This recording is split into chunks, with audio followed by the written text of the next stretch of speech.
Multibagger stock कैसे मिलता है? क्या कोई फॉर्मूला है या सिर्फ लक का खेल?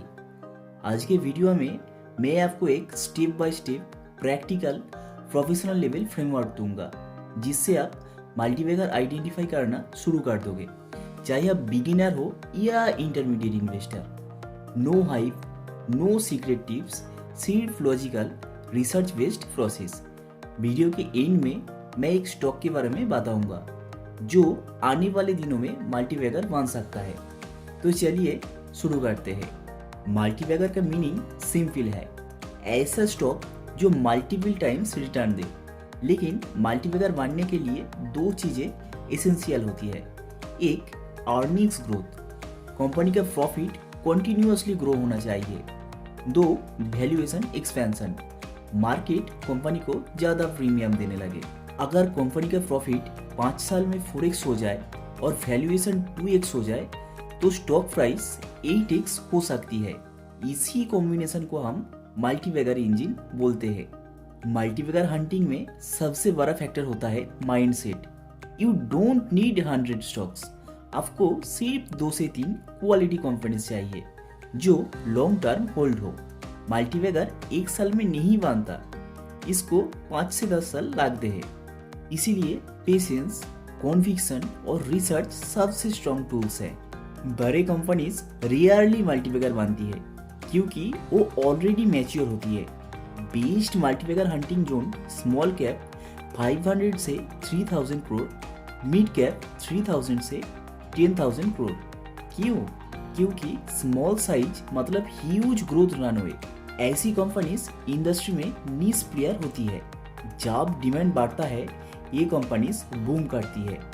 मल्टीबैगर का सबसे इंपॉर्टेंट इंडिकेटर होता है ग्रोथ। आपको देखना है रेवेन्यू ग्रोथ मिनिमम 15 से 20% CAGR होना चाहिए। प्रॉफिट ग्रोथ 20 से 25% CAGR होना चाहिए। ऑपरेटिंग मार्जिन ऊपर जा रही हो और कंपनी का प्रॉफिट रियल होना चाहिए, सिर्फ पेपर पर नहीं। अगर ग्रोथ कंसिस्टेंट है तो स्टॉक प्राइस ऑटोमेटिकली फॉलो करता है। मल्टीबैगर सिर्फ तब बनता है जब इंडस्ट्री ग्रो कर रही हो। अगर इंडस्ट्री ही डेड है तो बेस्ट कंपनी भी मल्टीबैगर नहीं बनेगी। आज के हाई पोटेंशियल सेक्टर जैसे EV and battery, renewable energy, defence, infra and capital goods, diagnostics and health care, speciality chemicals, digital payments and fintech, जहां इंडस्ट्री एक्सपेंड हो रही हो वहां कंपनी को फ्री में ग्रोथ पुश मिलता है। Multibagger companies always have a मोट, मतलब कोई ना कोई competitive as. Type of modes, brand मोट, एशियन पेंट्स, डिस्ट्रीब्यूशन मोट, हिंदुस्तान यूनिलीवर, कॉस्ट लीडरशिप मोट, डी-मार्ट, टेक्नोलॉजी मोट, टाटा एलेक्सी, स्विचिंग कॉस्ट मोट, सॉफ्टवेयर कंपनीज। अगर कंपनी में मोट नहीं है तो लॉन्ग टर्म में प्रॉफिट सस्टेन नहीं हो पाएंगे। अच्छी कंपनी को गलत प्राइस पर खरीदो तो रिटर्न स्लो हो जाता है। देखना है PE इंडस्ट्री के कंपैरिजन में रीजनेबल है कि नहीं। PEG रेशियो 1 से कम हो, price to book fair range में हो, market cap to sales ratio logical हो। बेस्ट मल्टीबैगर तब बनता है जब company undervalued plus high growth दोनों हो। प्रो इन्वेस्टर्स कुछ हिडन सिग्नल्स भी देखते हैं। प्रोमोटर होल्डिंग 50% से ऊपर होना चाहिए जिससे कॉन्फिडेंस हाई होता है। ROE एंड ROCE 15 से 20% या उससे ज़्यादा होना चाहिए। इनसाइडर बाइंग मतलब मैनेजमेंट खुद स्टॉक खरीद रही हो। FII and DII accumulation, silent accumulation indicates institutional interest. Common mistakes जो मैक्सिमम इन्वेस्टर करता है, आपको ये मिस्टेक नहीं करना चाहिए, जैसे सिर्फ टिप्स पे डिपेंड करना, short term trading mindset, loss making penny stocks को मल्टीबैगर समझना, ओवर वैल्यूड स्टॉक चेस करना, panic selling during dips. Multibagger patience से बनता है, फियर एंड ग्रीड से नहीं।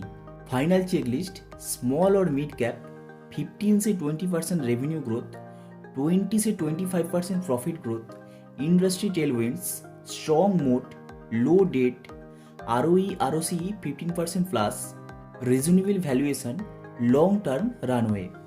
अगर कंपनी में ये 8-9 पॉइंट्स मैच करते हैं तो वो एक पोटेंशियल मल्टीबैगर कैंडिडेट हो सकती है। अगर आप इस फ्रेमवर्क को फॉलो करते हो तो आप ब्लाइंडली स्टॉक चेस नहीं करोगे, आप सिस्टमेटिकली पोटेंशियल मल्टीबैगर्स आइडेंटिफाई कर पाओगे। मैं वीडियो की स्टार्टिंग में बोला था एक स्टॉक के बारे में बताऊंगा जो मेरे को लग रहा है आने वाले सालों में मल्टीबैगर बन सकता है, जिसका नाम है GNG इलेक्ट्रॉनिक्स। GNG इलेक्ट्रॉनिक्स एक इलेक्ट्रॉनिक्स फोकस्ड कंपनी है जो primarily consumer electronics components distribution and services segment में ऑपरेट करती है। कंपनी का main focus technology driven products और B2B B2C इलेक्ट्रॉनिक्स डिमांड को कैटर करना। कंपनी का फंडामेंटल अच्छा है, रेवेन्यू ग्रोथ ट्रेंड पॉजिटिव है, कंपनी का profit year on year grow हो रहा है। सबसे बड़ी बात, प्रोमोटर होल्डिंग्स 78% से ऊपर है। ये वीडियो सिर्फ एजुकेशनल पर्पस के लिए है, मैं कोई सेबी रजिस्टर्ड एडवाइजर नहीं हूँ। इन्वेस्टमेंट से पहले खुद रिसर्च करें या अपने फिनेंशियल एडवाइजर से सलाह लें। अगर वीडियो पसंद आए तो लाइक, शेयर और कमेंट करें। चैनल को सब्सक्राइब करना मत भूलना। मिलते हैं नेक्स्ट वीडियो में।